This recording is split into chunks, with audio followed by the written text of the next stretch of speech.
De droite à gauche, ce Parlement ne représente que la corruption. Vous, capitalistes, vous n'avez cessé de pousser la classe ouvrière à la misère. Et vous, communistes, vous avez cessé d'exploiter cette misère voulue par les capitalistes.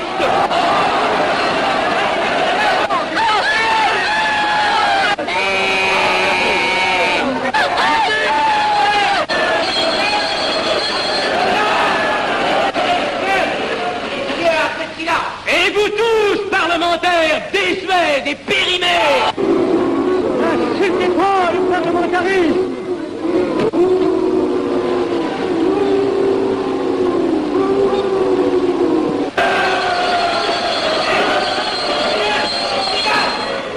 Messieurs, je vais lever la séance. Continuez, monsieur Hacknell. Messieurs, je n'ai plus rien à dire. J'ai eu conscience de vous dire quelques vérités, peut-être désagréables, mais utiles. Donc ce ne sont pas quelques interruptions qui m'arrêteront. La communauté française ne se bâtira pas sur le conflit de la vieille bourgeoisie égoïste et du peuple affamé. C'est pourquoi je ne voterai pas ce projet qui donne satisfaction au capitalisme international et serait le bon prétexte pour les communistes à accentuer nos divisions. Je ne le voterai pas. Je serai sans doute le seul à ne pas le voter, car il semble que par une étrange aberration, la Chambre tout entière soit faite comme toujours à trahir l'intérêt français au bénéfice de certains intérêts internationaux très particuliers.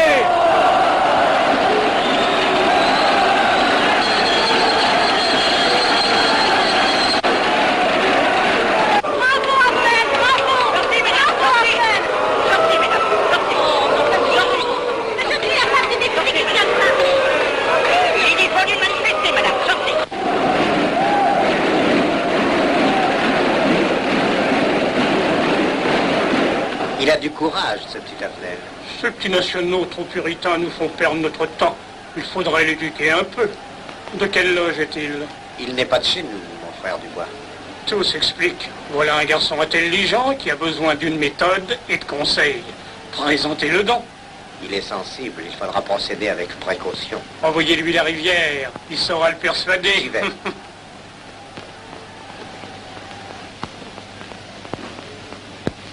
Mon cher vénérable, nous avons un service à vous demander. Enfin, dis donc, je vous suis tout dévoué. Le jeune Hacknell qui vient de parler assez brillamment devrait subir les épreuves de l'initiation. La maçonnerie lui apporterait beaucoup et le disciplinerait. Ne croyez-vous pas? J'y pensais déjà. Nous allons nous en occuper activement. Alors, je suis brisé. Comment avez-vous trouvé mon discours? Excellent. Vous leur avez dit de fort bonne vérité. Ouais, ça n'a pourtant servi à rien, ils ont voté le projet. Ça ne sert jamais à rien de dire la vérité. Les gens n'aiment pas la vérité. Ils préfèrent de beaucoup les mensonges. Vous êtes cynique. Non. J'ai une certaine expérience politique, déjà ancienne. À propos, voulez-vous venir un peu avec moi? J'ai quelque chose à vous dire. Volontiers.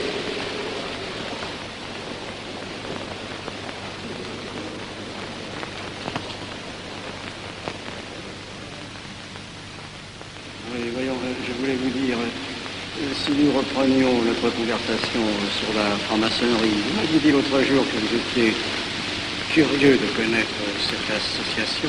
Ah oui, on en dit tantôt du bien, tantôt du mal. Je vous avoue que je n'aime pas beaucoup les sociétés secrètes. Ah, pardon. La franc-maçonnerie n'est pas une société secrète. C'est une société discrète. Pourquoi éprouves-tu tant de répugnance à me voir entrer dans la franc-maçonnerie? Cette association me semble suspecte. Il ne doit y avoir que des arrivistes là-dedans. Non, voyons, nous sommes peut-être aussi des braves gens animés d'un idéal sincère. Le texte qu'ils m'ont donné est rempli de bonnes idées. Tu me diras que ça n'est qu'un programme affiché à l'entrée. Mais il me paraît loyal. Tu es un honnête homme, mon chéri. Mais tu as un grand défaut. Ah, et lequel? Tu ne vois jamais le mal. Tu imagines que les autres sont bons comme toi-même. C'est pourquoi tu as toujours des déceptions. N'importe, je suis décidé à tenter cette expérience. Alors fais-la. Je souhaite me tromper. Quand dois-tu te présenter chez ces gens? Mercredi. Déjà.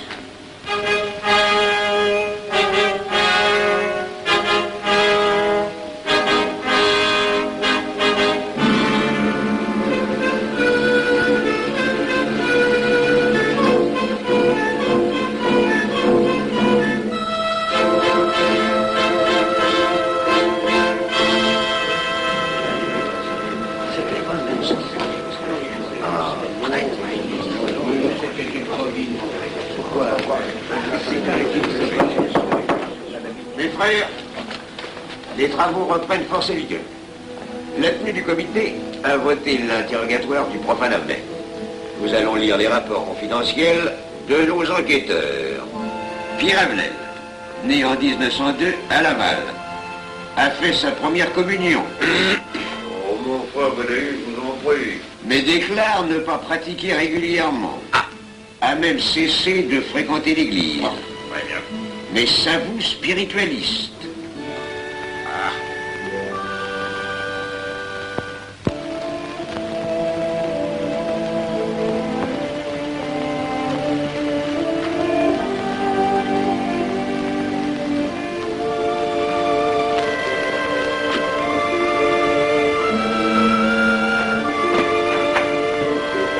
Monsieur, voulez-vous aussi?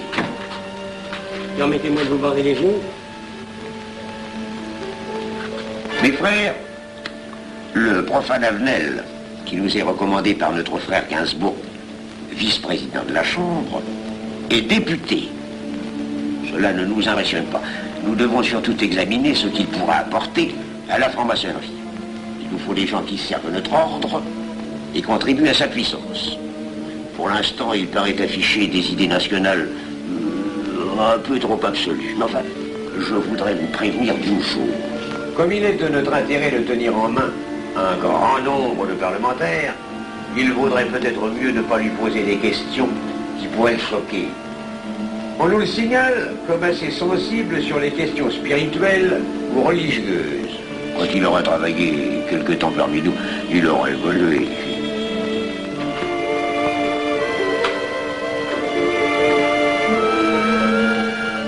Et voilà, le silence le plus absolu, mes frères.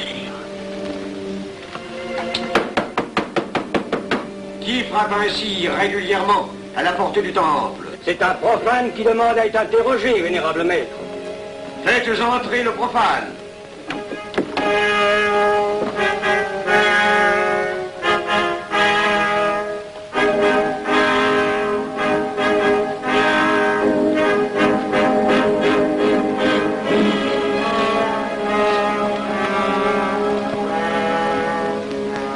Monsieur, vous avez déclaré vouloir faire partie de la franc-maçonnerie. Mais nous désirons savoir qui vous êtes. Nous allons donc vous interroger sur vos sentiments, vos croyances, vos idées politiques. Répondez-nous sans vous troubler, mais en nous disant la plus stricte vérité. Consentez-vous à cet interrogatoire? J'y consens. Monsieur, croyez-vous en Dieu? Et pourquoi?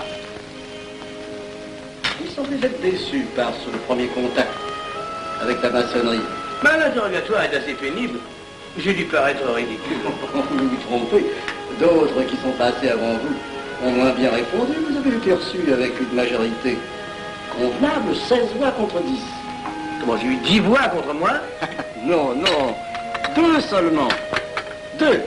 Mais les voix d'opposition comptent pour 5. Ah, un opposant de plus, et vous étiez blackpoolé. Maçonnerie est difficile sur le choix de ses candidats. Pas assez, mon cher, pas assez. Je dois même vous avertir que lorsque vous serez en loge, vous serez déçu. Le milieu maçonnique est épouvantablement médiocre. Vous verrez que vous nous apporterez plus que vous ne recevrez. Mais ces rites dont vous m'avez parlé, ces initiations mystérieuses... De bêtises. Il y en a qui y attachent un certain sens symbolique. La plupart des maçons ritent eux-mêmes de ces vieilles pratiques désuètes. Seulement le jour de votre initiation, tenez-vous bien, les épreuves de la cérémonie ne sont pas commodes.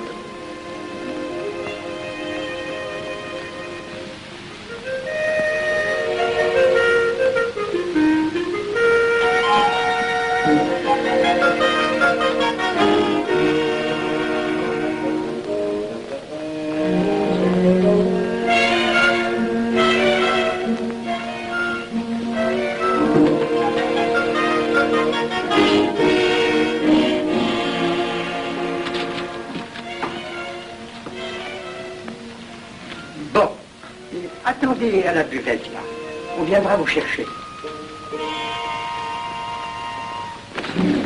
Mais c'est entendu, mon cher, je m'occupe de ton affaire. Tu peux compter sur moi. Mais c'est entendu, excuse-moi, la tenue va commencer, je suis un peu en retard.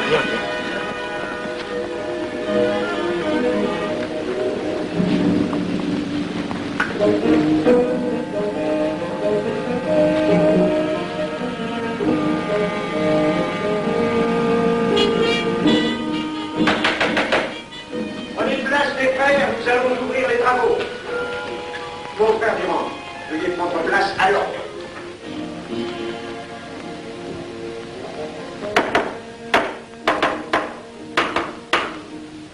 Frère premier surveillant, êtes-vous franc-maçon? Mes frères me reconnaissent comme tel, vénérable maître. Frère second surveillant, quel âge avez-vous? 3 ans, vénérable maître. Frère premier surveillant, quel est le premier devoir d'un surveillant en loge? Vénérable maître, c'est de s'assurer que le temple est couvert. Veuillez vous en faire assurer par le frère couvreur.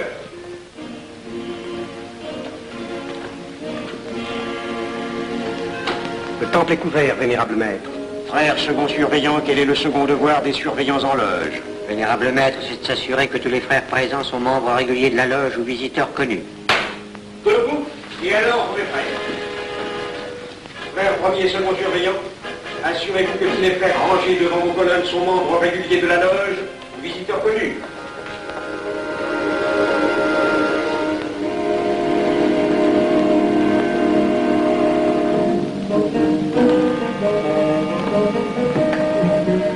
Vénérable maître, les frères qui décorent l'une et l'autre colonne sont membres réguliers de la loge ou visiteurs connus. Il en est de même à l'Orient. Frère premier surveillant, à quelle heure les francs-maçons opèrent-ils leurs travaux? À midi, vénérable maître. Quelle heure est-il, frère second surveillant? Il est midi, vénérable maître. Puisqu'il est l'heure du travail, frère premier et second surveillant, invitez les frères de vos colonnes à se joindre à vous et à moi pour ouvrir les travaux de la respectable loge des enfants de l'univers Orient de Paris, au grade d'apprenti, en la forme accoutumée. À moi, mes frères, par le signe, la triple batterie et l'acclamation.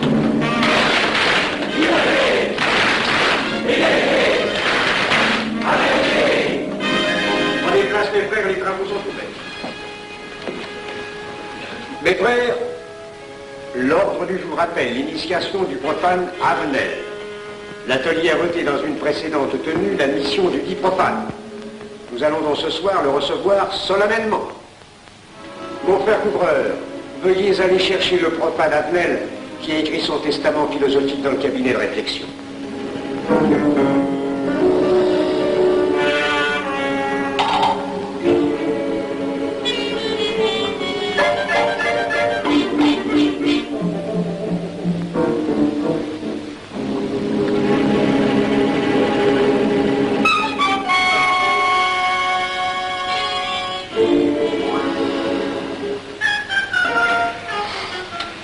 Rigolo leur truc. Monsieur, veuillez me suivre.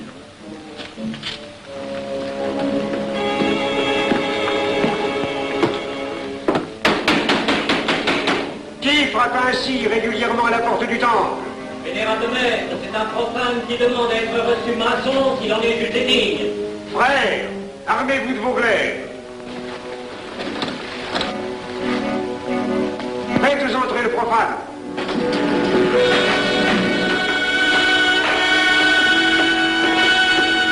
Laissez-vous, monsieur.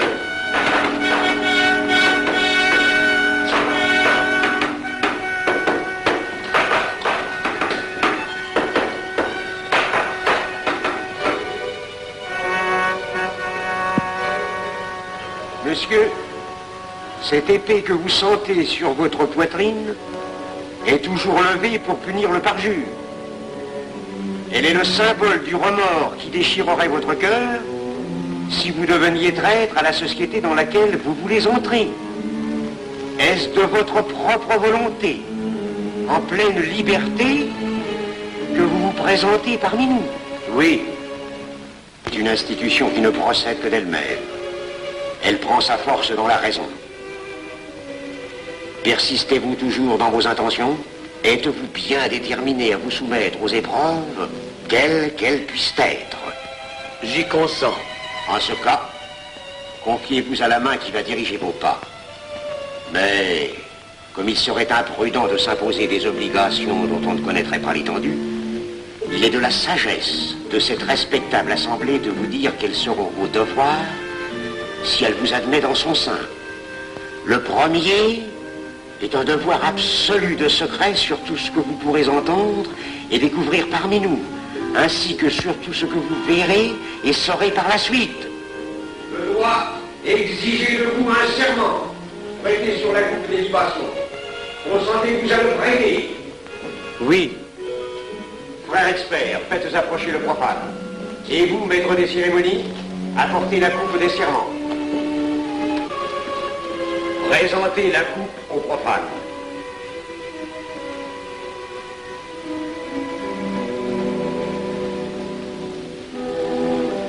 Prononcez avec moi le serment. Je m'engage sur l'honneur, au silence le plus absolu, sur tous les genres d'épreuves qu'on pourra me faire subir. Je m'y engage. Vous devez connaître toute l'importance d'un serment. Si jamais vous manquiez à une parole aussi solennellement donnée, buvez. Buvez! Buvez! Que ce breuvage amer soit pour vous le symbole de l'amertume et du remords que laisserait dans votre cœur le parjure qui aurait souillé vos lèvres. Frère expert, emparez-vous du profane et faites-lui faire son premier voyage.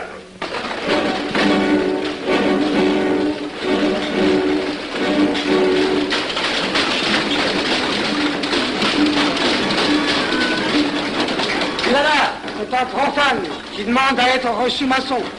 Comment ose-t-il l'espérer? C'est qu'il est libre et de bonne mœurs. Puisqu'il en est ainsi, qu'il passe.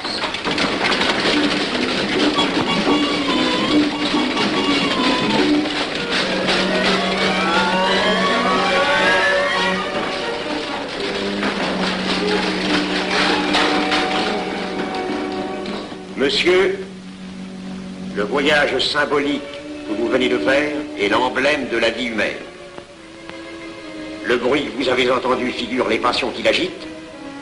Les obstacles que vous avez rencontrés peignent les difficultés que l'homme éprouve et qu'il ne peut vaincre ou surmonter que grâce à l'aide qu'il trouve dans ses semblables.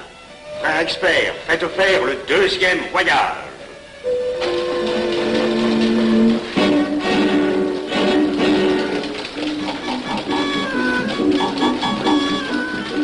Qui va là? C'est un profane qui demande à être reçu maçon. Comment ose-t-il l'espérer? C'est qu'il est libre et de bonne mœurs. Puisqu'il en est ainsi qu'il passe, et qu'il soit purifié par l'eau.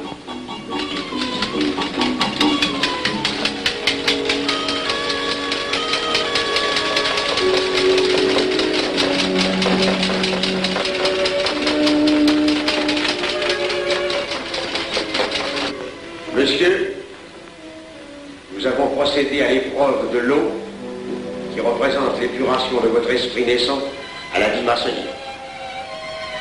Votre cœur doit être limpide comme l'eau pure.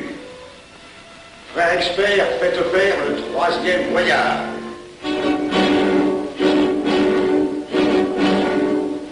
Qui va là? C'est un profane qui demande à être reçu maçon. Comment ose-t-il l'espérer? C'est qu'il est libre et de bonne mœurs.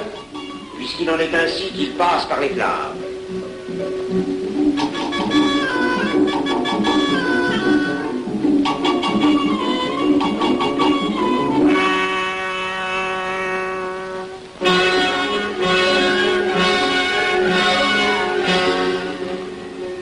Monsieur, les flammes dont vous avez été environné ont achevé vos épreuves. L'ordre maçonnique dans lequel vous demandez à être admis pourra peut-être un jour exiger que vous versiez jusqu'à la dernière goutte de votre sang pour sa défense et celle de vos frères. Je vais maintenant vous faire prêter serment à la franc-maçonnerie. Frère expert, amenez le profane à l'autel. Mes frères, debout, à l'ordre avec lèvres aux mains.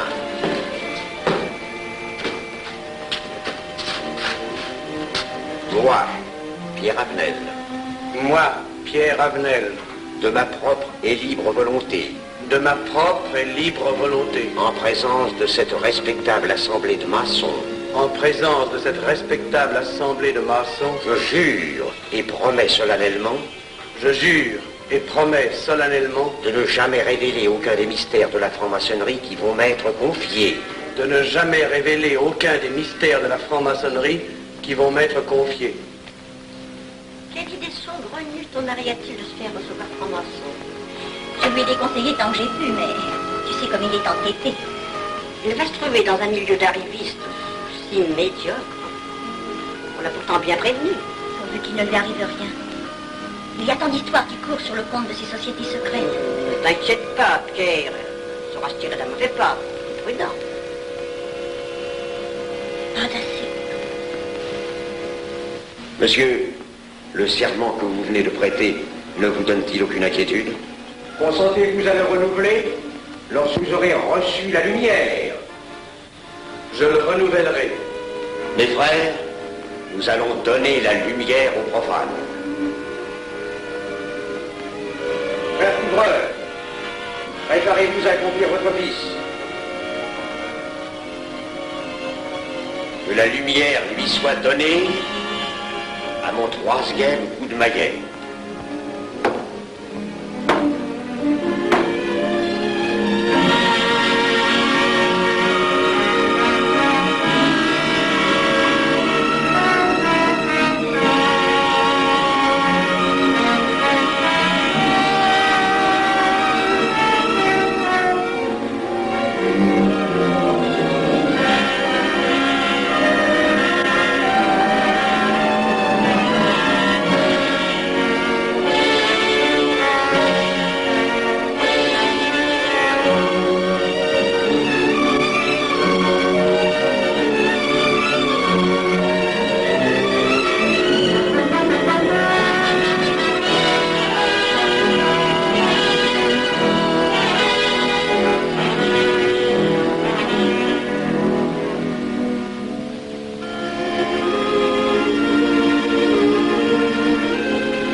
Ces glaives que vous voyez tourner vers vous vous annoncent que tous les maçons voleront à votre secours si vous respectez et si vous observez nos lois. Mais ils vous annoncent aussi que si vous trahissez votre serment, vous n'échapperez pas à la vengeance de tous les frères répandus sur la surface du globe et qui ont juré de punir le parjure. Le jurez-vous, mes frères? Nous le jurons.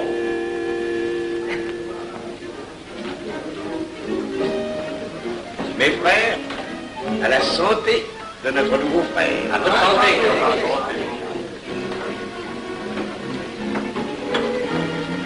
Mon très cher frère, qu'est-ce que vous pensez de cette soirée? Eh bien, c'est curieux. Cette cérémonie est très impressionnante. Mon cher frère, pourrais-je vous laisser ma carte au cas où vous auriez besoin de mes services? Je vends de tout. De la bonneterie, des chaussures, du savon à des prix invraisemblables. Tu permets, mon cher Lévi-Stein? Je t'en prie. Mon frère Avenel, nous allons bientôt vous mettre à contribution. Oui, un de nos amis de notre loge voudrait un bureau de tabac. Le Grand Orient est submergé de monde en ce moment. Avec vous, ça ira peut-être un peu plus vite. Volontiers. Je vous remercie. Ah, dans quelque temps, je vous parlerai aussi d'une autre affaire. Depuis plusieurs années, j'ai droit à la Légion d'honneur. Je ne m'en suis jamais occupé, je n'ai pas voulu déranger vos amis pour ça, on leur demande déjà tellement de choses, n'est-ce pas? Vous m'aiderez? À votre service. Merci beaucoup. Alors, on nous voit. Ah non, pas comme ça. Voyez-vous, des petits coups secs avec le pouce, là, comme ça. Pom, pom, pom. Essayez. Pom, pom, pom. Et ben voilà. Avec ce signal-là, on ouvre toutes les portes.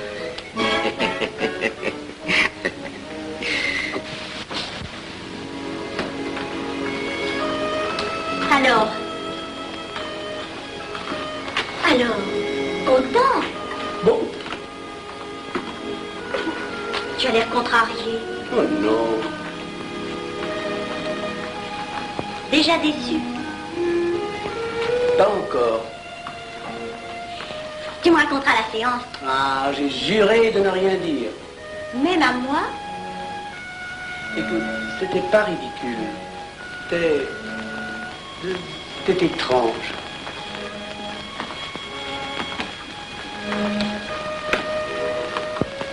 Mon chéri. Oh, mon chéri, c'est idiot, mais j'ai peur pour toi. Mais qu'est-ce que tu veux qu'il m'arrive? Oh, grand.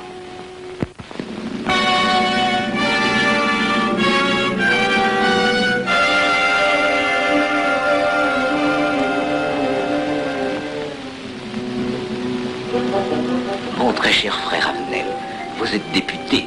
J'ai un service à vous demander. Tous les détails sur la bureaucratie. Mon très cher frère, si vous pouviez m'obtenir cette place, vous me feriez plaisir. Mon cher, donnez donc un coup de téléphone au préfet, qu'il m'ôte cette contravention. Demandez la liberté, le scandale fascinateur. Mon très cher frère Avenel, j'ai besoin d'un bon témoin de moralité dans un procès. C'est un de nos frères qui passe en correctionnel. Il est bien un peu coupable, mais avec un peu d'appui. Et pour manifester cette solidarité maçonnique, je suis sûr que vous voudrez bien vivre. L'arrestation du banquier Charles Lévy. Le crime des banques coopératives. Un nouveau scandale financier. Il faut l'exclure, c'est une fripouille. Oui, évidemment, c'est une fripouille, mais puisque personne ne le sait, nous pouvons le garder parmi nous. Non! Mais je comprends très bien vos réactions, mon cher Avenel. Mais tenez, je vais vous citer un exemple. J'ai vécu pendant 20 ans en maçonnerie avec un frère que je considérais comme un escroc. Ben, je n'ai rien dit, parce que c'était un excellent maçon. Nous ne sommes pas du même avis.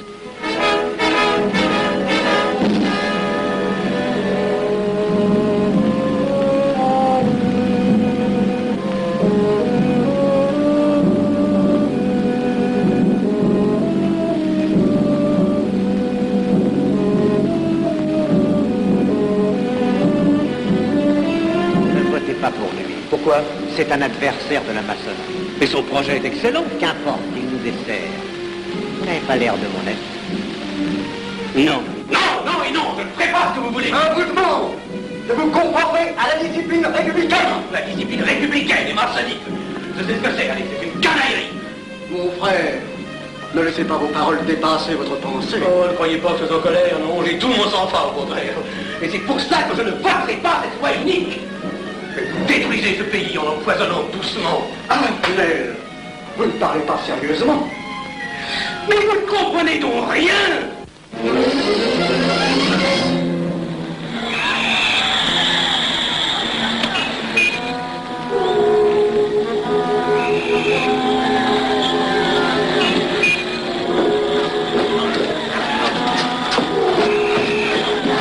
Que se passe-t-il? Regardez. Mais calmez-vous, mon vieux. Je n'ai rien. Rien.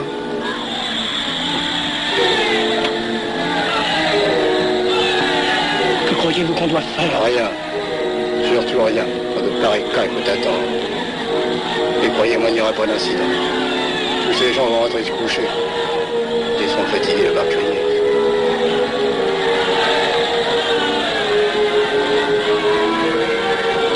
Qu'en pensez-vous, Avenel? Je voudrais être avec eux, place de la Concorde. Vous ne parlez pas sérieusement? J'ai pas envie de rire.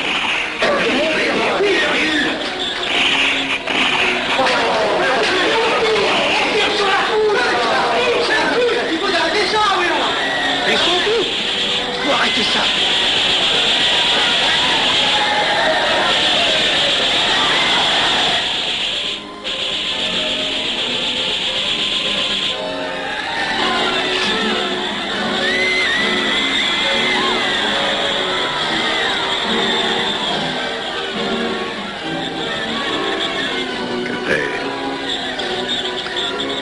Trop tard.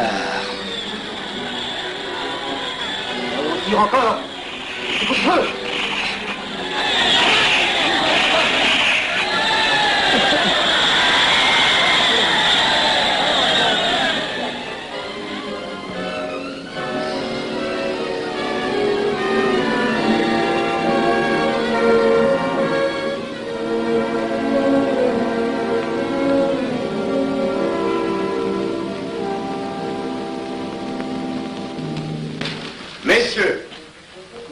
établi définitivement la liste des membres de la commission d'enquête. Tout le monde est bien d'accord pour la soumettre au vote de la Chambre. Pas d'objection? Le projet est accepté à l'unanimité. La séance est levée.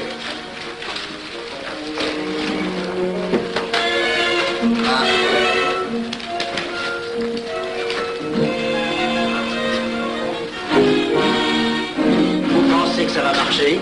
Je ne prévois pas d'opposition. Si cela est ainsi, nous risquons de nous en tirer. Je le crois sincèrement. Nos frères députés nous attendent dans un salon voisin. Ils sont impatients de vous entendre. Allons-y. Arnel. À propos, cher ami, je vous ai mis d'office dans la commission d'enquête. Moi, pourquoi? C'est indispensable. J'ai besoin de vous. Venez avec nous. Vos amis nous attendent.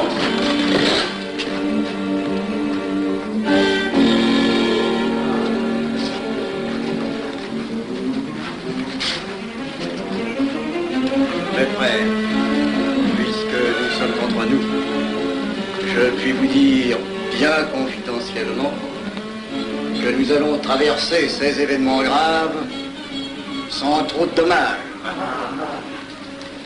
La commission vient d'accepter tout à l'heure les listes que nous avons proposées pour la commission d'enquête. Beaucoup de nos adversaires en font partie, mais dans l'ensemble, les maçons sont encore en majorité. Rassurez-vous donc, ni la République ni la maçonnerie ne sont perdues. Elles ont traversé une crise grave. Elles sortiront renforcées de cette épreuve. Merci.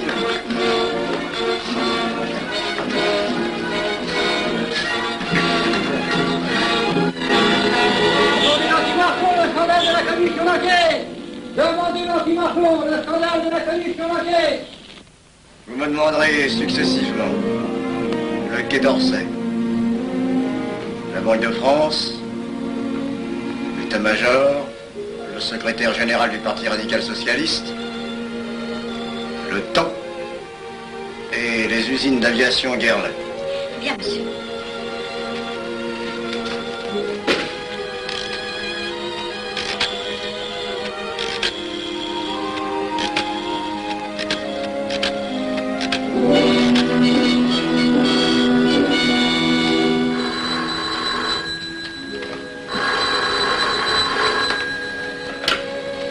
Allô, le chef de cabinet du ministre. Allô? Mais oui, passez-le moi. Lui-même, à vos ordres, mon très cher ami. Je ne peux rien vous dire par téléphone. Il pleut. Vous me comprenez? À merveille. Alertez tous nos amis à l'étranger. Qu'en aucun cas, on ne parle de nous. Silence. Compris. Allô, ici Général Maisonnat. À vos ordres, mon cher Larivière. Je compte sur vous, mon cher général, pour que l'armée ne varie pas politiquement. Elle doit rester divisée, avant tout. Ne craignez rien, j'ai déjà procédé à des changements importants. Tous les officiers suspects d'être contre nous ont été éloignés de Paris et séparés les uns des autres. Mes frères, il est indispensable de franchir cette mauvaise passe. Il ne faut pas trop de mouvement de course. N'est-ce pas, mon frère sous-gouverneur? Nous maintiendrons la monnaie. La presse de droite doit essayer d'attaquer la presse de gauche. Pendant quelque temps. Pour donner le change. C'est entendu.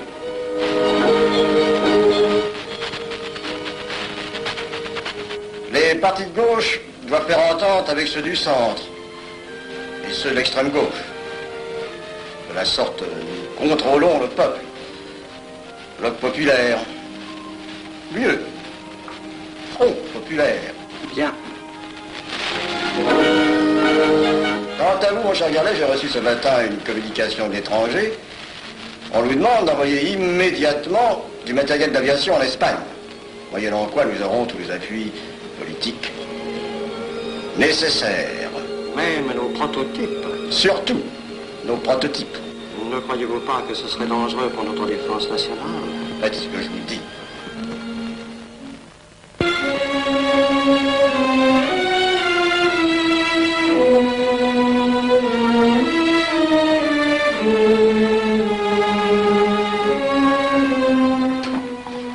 Monsieur Avenel, faites entrer.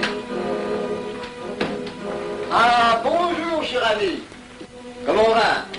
Bien, merci. Ah, je vous ai fait appeler. Que se passe-t-il? On ne vous voit plus. Vous le boudez? Oh non. Cigarette. Non, merci. Dites-moi, pourquoi avez-vous refusé de faire partie de la commission d'enquête? Oh, j'ai beaucoup de travail en ce moment et je fais déjà partie d'autres commissions. Avenel, répondez-moi franchement. Ce n'est pas parce que nous avons eu l'autre jour une petite discussion bien fraternelle? Eh bien, justement, si. Je voudrais vous parler de la franc-maçonnerie. Ah, mais bien, voyons, mais bien entendu. Asseyez-vous. Ah. Alors? Ah. Je vous écoute. Eh bien, voilà, vous avez été mon présentateur, je vous dois une explication. Je suis décidé à déposer ma démission. Vous avez l'air d'avoir été déçu par la maçonnerie. Oh, pire, choqué. Pourquoi? Mais confessez-vous, mon vieux. Vous ne serez pas le premier maçon qui m'aura ouvert son cœur. Qu'est-ce qu'on vous a fait? Mais à moi, personnellement, rien. Mais je trouve ce milieu maçonnique... Pourri d'arrivistes écœurants. Je vous l'accorde. Ah, je ne vous le fais pas dire. Oh, croyez-vous que je sois dupe? Bah, alors je ne comprends pas. Tant de vertu affichées sur le programme à la porte. Tant de mystère à l'intérieur pour ne cacher que ces petites combines, ces appétits de comitard. Je m'attendais à trouver des hommes dévoués, sinon supérieurs. Au lieu de ça, je n'ai rencontré que des quémandeurs de bureaux de tabac ou de décoration. Ou alors des fripouilles qui cherchaient à m'utiliser pour échapper à des condamnations. En dehors d'eux, des phraseurs, des sectaires ignorant tout, ne connaissant rien de l'histoire de leur pays, rien de l'histoire du monde, rien de la politique, rien de la philosophie, rien. Ah, des cerveaux vides, mais des dents longues et des langues folles. Et c'est cela qui gouverne la France. Quel grade avez-vous maintenant? Bah, j'ai été initié à la maîtrise il y a peu de temps. Eh bien, si vous avez le courage de vivre encore quelques années dans la médiocrité des ateliers bleus, vous passerez ensuite aux ateliers supérieurs. C'est mieux? C'est autre chose. Voyons, vous êtes 33e, n'est-ce pas? C'est le grade le plus haut dans la maçonnerie. Mon petit Avenel, je vais vous révéler, quoique je ne le doive pas, ces fameux secrets maçonniques dont on fait tant de mystères. En maçonnerie, on cache tout aux petites gens. En bas, vous ne savez rien. En haut, vous commencez à voir un peu plus clair dans le jeu mondial. Moi-même, je ne suis pas totalement éclairé sur les intentions des dirigeants de notre ordre. Et quand je dis dirigeants, je me trompe. Il n'y a pas de chef chez nous. Il n'y a que des exécutants. Je suis un pion sur un échiquier, j'accomplis une fonction. Je reçois des messages. J'obéis. Je transmets. J'agis. Mais qui dirige? Personne.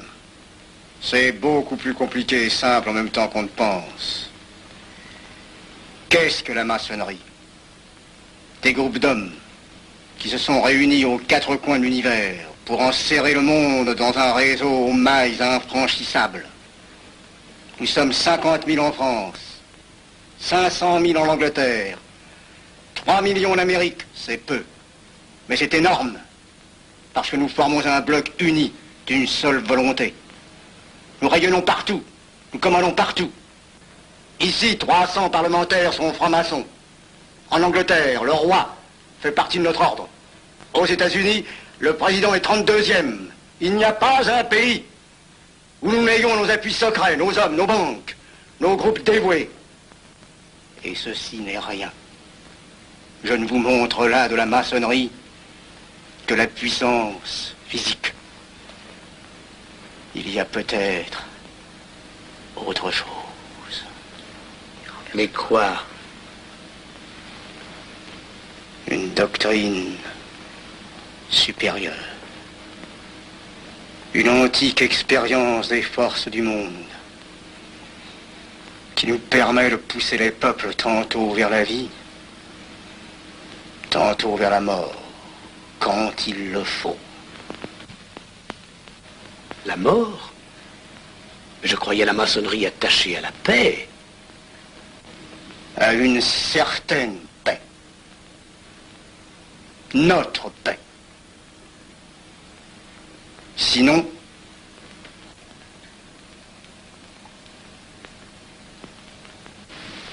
alors, cette démission, je vais réfléchir.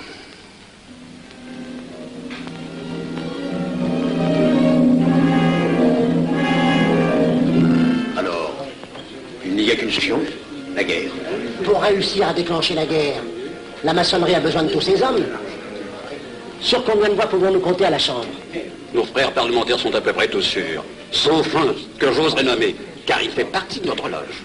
Qui donc? Avenel. Il tient des propos contre le Grand Orient qu'il accuse de vouloir déclarer la guerre à l'Europe.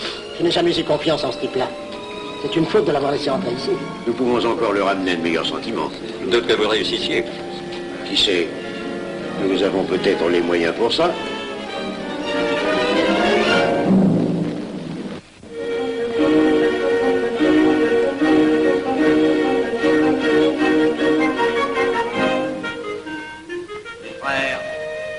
L'aviation allemande n'a pas d'appareil.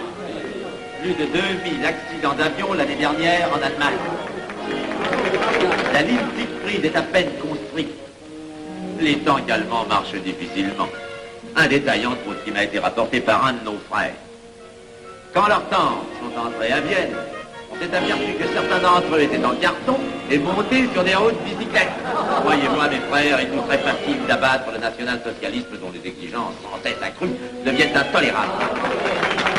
Et libérer ainsi nos frères réduisent à l'esclavage. Jamais nous n'avons été plus près. En 15 jours, nous réglerions le sort de l'Allemagne. Notre loi régirait l'Europe définitivement. Notre victoire est sûre. C'est faux. C'est faux. Silence. Ce que dit cet homme est faux. Mon frère, je vous rappelle alors, vous n'avez pas la parole. Je le sais. Je suis député et membre de la commission de la défense nationale. Je ne peux pas laisser se prolonger un discours aussi manifestement erroné. L'appréciation de monsieur... De notre frère, Liechtenstein. Oui, si vous voulez. Sur l'état de l'armée que possède l'Allemagne sont des mensonges. Et ajoutez-vous à cela la stupidité. Et pourquoi vouloir une guerre entre l'Allemagne et la France? Mon frère, vous n'avez pas la parole. Peu m'importe. Mais je tiens à dire qu'aucun motif réel de conflit ne peut être invoqué. Vous le direz tout à l'heure, après l'exposé de notre frère. Non, je la dirai immédiatement, avant d'entendre des stupidités bellicistes. Mais vous tous, maçons, vous poussez à la guerre.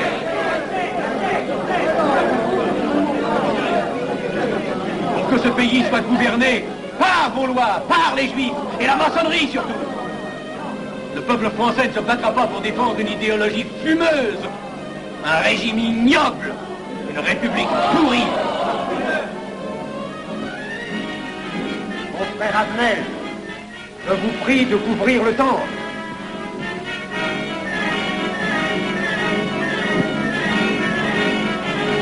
Vous êtes tous des menteurs et des faussaires. Tout chez vous n'est qu'une sinistre comédie.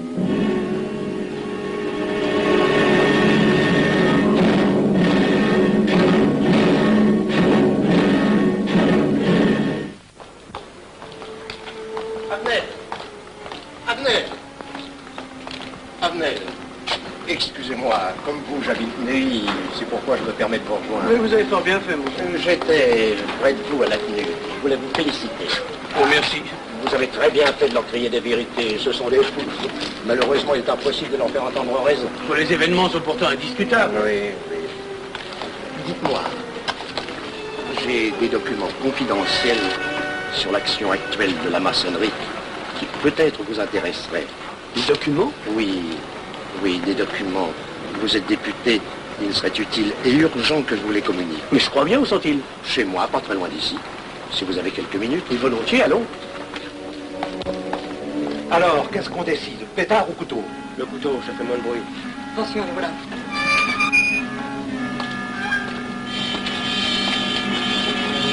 Un instant, je vais voir si quelqu'un.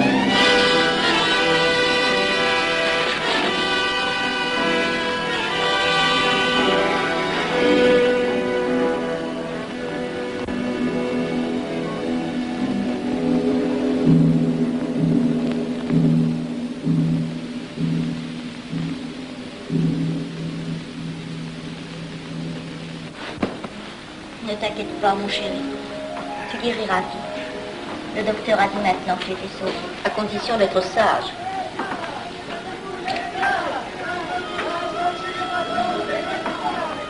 Qu'est-ce qu'on entend? C'est la mobilisation générale, mon chéri. Quoi, la mobilisation? Ne t'agite pas, je t'en supplie. Je n'aurais pas dû te le dire, mon Dieu.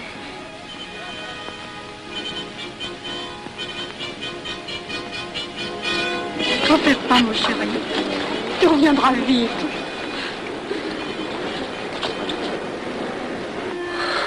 Les brutes. Ils sont arrivés. Ils ont réussi à déclencher leur guerre. Oh, ne bouge pas. Tes plaies sont à peine fermées. Si j'étais pas tombé sous les coups de ces criminels, j'aurais peut-être pu arrêter ça. Mais non, tu n'aurais rien pu empêcher, mon chéri. Ces hommes sont plus forts que toi. Ils ne t'auraient pas manqué.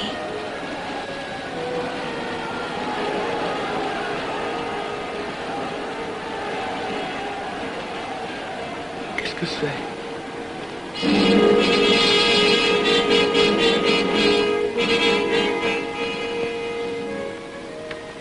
Les malheureux. S'ils savaient ce que je sais.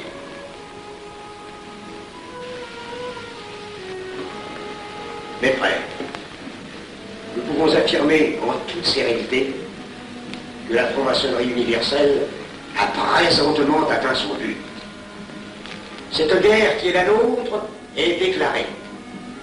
Elle doit aboutir au triomphe de notre ordre. Il importe que le monde soit définitivement gouverné selon nos méthodes et par nos idées. Debout et alors. Frère premier surveillant, à quelle heure ferme-t-on les travaux?